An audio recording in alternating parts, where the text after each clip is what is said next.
అమరావతి రాజధానిని చంద్రబాబు అంటే 3 రాజధానుల పేరుతో విశాఖకి రాజధానిని తరలించాలనుకున్న జగన్మోహన్ రెడ్డి. అది చెక్ పడింది.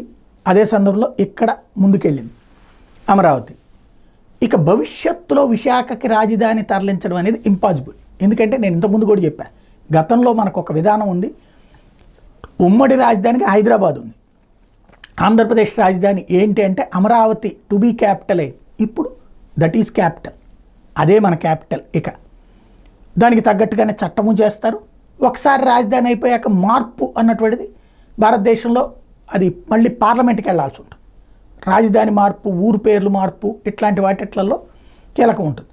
అయితే గీతే విశాఖపట్నంకి సంబంధించి ఆయన చేయగలిగేది ఏంటంటే జగన్మోహన్ రెడ్డి గారు వస్తే అక్కడి నుంచి తను క్యాంప్ ఆఫీస్ పెట్టుకుని నడుపుకోవచ్చు. అయితే దానికి చేస్తారా?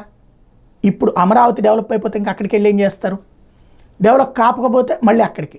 ఆ పాలసీ విషయంలో జగన్ వెనక్కి తగ్గుతారా లేదా? ఎందుకంటే ఇక ఫిక్స్ అయిపోయా క్రిందటిసారి అంటే ఓ ఛాన్స్ ఉంది కాబట్టి ఓ రాయేసి అటు ఇటు కాకుండా మధ్యలో ఆగిపోయి అదే తన పతనానికి, పార్టీ పతనానికి దారితీసింది.